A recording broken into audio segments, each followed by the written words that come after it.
ওনারা আওয়ামী লীগ যে আওয়ামী লীগ পলাইয়া গেছে, শালা একটা পলাতক আওয়ামী লীগ, আমি শালা বলে ওদের এখন। সরকার তো ভিতরের বাহির নাই, সরকার তো কয়েকজন মানুষের সরকার, এর ভিতরে কি বাইরে কি, ওরা তো সবাই অস্থির, ওরা বিভিন্ন অস্থির, তাদের নিরাপত্তা নিয়ে তো তারা সন্দিহান। এখন প্রশ্ন হয়েছে, তারাই রিপোর্ট তৈরি করেছে যে আওয়ামী লীগ মার্চ পর ঢাকা করবে, ঢাকায় আসবে, তাহলে জাস্টিফাই করতে হলে কিছু লোককে গ্রেফতার করতে হবে। কারণ মার্চ পর তারা বলে ফেলেছে আওয়ামী লীগের ঘোষণা তো সরকার দিয়ে দিয়েছে যে আওয়ামী লীগ এরকম ষড়যন্ত্র করতেছে, তো ষড়যন্ত্র যখন তারা করেছে তো স্বাভাবিক কিছু লোককে গ্রেফতার করবে, খুবই স্বাভাবিক। আর সেখানে আর্মি অফিসার 2 জন থাকবে, অন্যান্য থাকবে, আমরা থাকবে, সরকারি কর্মচারী থাকবে, এটা স্বাভাবিক। নাহলে বিভিন্ন জায়গায় শুদ্ধি অভিযানটা চালাবেন কি করে? শুদ্ধি অভিযান চালাতে হলে তো আপনাকে প্রথমে একটা কাল্পনিক অভিযোগ আনতে হবে। একটা কাল্পনিক অভিযোগ আনেছেন কি, যে আওয়ামী লীগ ঢাকা মার্চ করার জন্য আহ্বান জানিয়েছে এবং এই খবরটা ওনারা পেয়ে গেছেন। যার বিয়েতে খবর নাই, পাড়াপড়শির ঘুম নাই। ওনারা আওয়ামী লীগ যে আওয়ামী লীগ পলাইয়া গেছে, শালা একটা পলাতক আওয়ামী লীগ, আমি শালা বলে ওদের এখন। পলাতক আসামি যেগুলো ভেঙে গেছে, হাজার হাজার লক্ষ লক্ষ নেতা কর্মীরা, নিবৃত্ত নেতা কর্মীরা, যারা এই গত প্রায় অনেকের বয়স 60, 70, 80 হয়ে গেছে, যারা আওয়ামী লীগ করে, যারা অনেক নেতাদের জন্মের আগে থেকে আওয়ামী লীগ করে, সেই 60 সন থেকে আওয়ামী লীগ করে, তারা আজকে ঘরে নিরাপদে ঘুমাইতে পারতেছে না। এরা চুরি চামারিও করে নাই, তারা দল করেছে, দলকে ভালোবেসেছে, দলের জন্য কাজ করেছে। কিন্তু আজকে ওই শালারা যারা ভেঙে গেছে, এরা লুটে পুটে খাইছে গত 15 বছর, লুটেরা বাহিনী ভেঙে গেছে।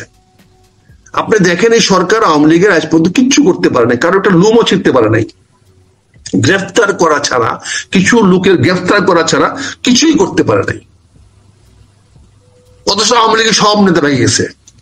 আমি তো আশা করছিলাম অন্তত 10, 15, 20 হাজার আওয়ামী লীগের লোক নেতারা জেলখানা থাকবে, যে সরকার জেলখানা জায়গা দিতে না পারে, রেশন খাওয়াইতে না পারে, ঢালাওভাবে তখন জামিন দিবে, আর কি করবো, জেল থেকে বের করো। কিন্তু আওয়ামী লীগ সেই সুযোগটা নিতে পারলো না। এরকম সারা আওয়ামী লীগ, এই সুযোগ সন্ধানে আওয়ামী লীগ 75 15 আগস্টে বঙ্গবন্ধু শেখ মুজিবের মরার পরে কোনো সালাতে পাওয়া যায় নাই, কোনো নেতারা খুঁজে পাওয়া যায় নাই, সব সালা ঢাকা থেকে ভাগছে। এই 15 আগস্টের পরে দেখেছি।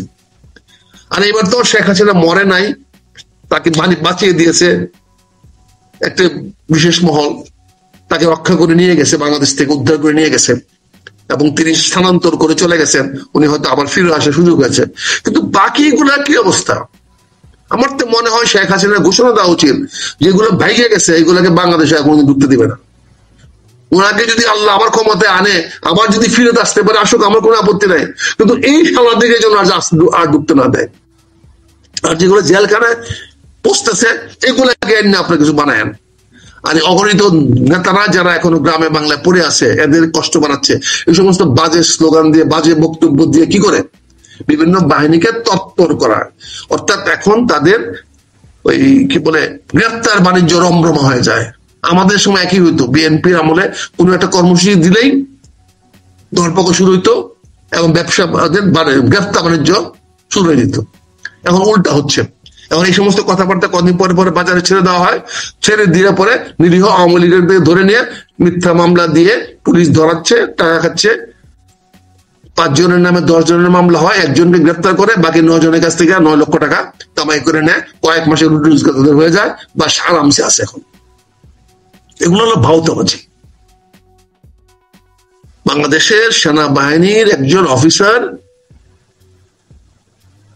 আজকে বাংলাদেশে যেভাবে চলতেছে, কোন অফিসারটাকে এখন গিয়ে ওখানে গিয়ে বক্তৃতা দিতে হবে?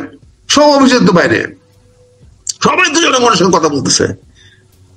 সকল জেলা লেভেলে, উপজেলা লেভেলে আর্মি অফিসাররা, মেজর, কর্নেল সাহেবরা ঘুরে বেড়াচ্ছে।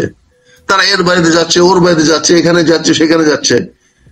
তারা কজন কার সঙ্গে কি কথা বলতেছে না বলতেছে, এটা ইনকোয়ারি করা কি আছে? I wash. এটা দৃষ্টিটাকে বিভিন্ন দিকে সরানোর। এখানে এই অফিসারটাকে ধরা হচ্ছে সে আওয়ামী লীগের পক্ষে গেছে, কেন আমাদের বিএনপির পক্ষে মেজর সাহেবরা, কর্নেল সাহেবরা, ব্রিগেডিয়ার সাহেবরা কথা বলতেছে না? কেন জামাতের সঙ্গে কথা বলতেছে না? কেন জামাতের জামাই, মেয়ের জামাই, ছেলের জামাই আরবিতে আছে না? বহাল তবিতে আছে, অনেক দলের আছে না? বলেন, আমাদের বিএনপির ছেলেরা আছে না, জামাইরা আছে না? সবাইকে আপনি আরবিতে বের করে দিবেন? ওর বাপ বলে কি তাকে বের করে দিবেন? আছে না লোক? তারাও চাকরি করতেছে। তো এখন ওই ছেলে যদি আওয়ামী লীগের ওখানে গিয়ে কথা বলে থাকে, তার জন্য আপনি তাকে অ্যারেস্ট করা কি আছে? গ্রেফতার করতে হবে কেন? কোন ইনকোয়ারি করতে হবে, গ্রেফতার করতে হয় নাকি? এটাকে কিছু বলে দিল বাইরে, সঙ্গে সঙ্গে করে ফেললেন। এগুলো তো নত জানো, এগুলো তো উইকনেস শো করে। কারণ সবাই আশা করতেছে যে এই সরকার পতন হলে পরে ডক্টর ইউনূস যদি চলে যেতে বাধ্য হয়, তাহলে তো দেশে সামরিক শাসন জারি ছাড়া আর কোন উপায় নাই। জরুরি অবস্থা দিয়েও চলবে না। এই সরকার চলে গেলে সামরিক শাসন দিয়ে 2-3 মাস কন্ট্রোল করে তারপর নির্বাচন দিতে হবে, এছাড়া তো কোনো বিকল্প পথ নাই। এখন যাতে সামরিক শাসন দিতে না পারেন, এই জন্য এই সরকার বিভিন্ন ভাওতা করে এমন একটা পরিবেশ সৃষ্টি করছে। এখন সাংবাদিকগুলো কারা? মেইন মিডিয়া, টেলিভিশনের সাংবাদিক কারা? সব তো হলো সরকারের ধামাধারা। একটাও তো ভালো নিউজ পাবেন না, একটা তো সত্য নিউজ পাবেন না। সব তো ফেক নিউজ এখন টেলিভিশনগুলোতে ভর্তি, পত্র পত্রিকাগুলো ভর্তি। বলেন, তারেক রহমান সাহেব কাকে নমিনেশন দিবে এই খবর শালা প্রতিদিনের রিপোর্টার রাখে, ওই শালা বাঞ্চত রাখে।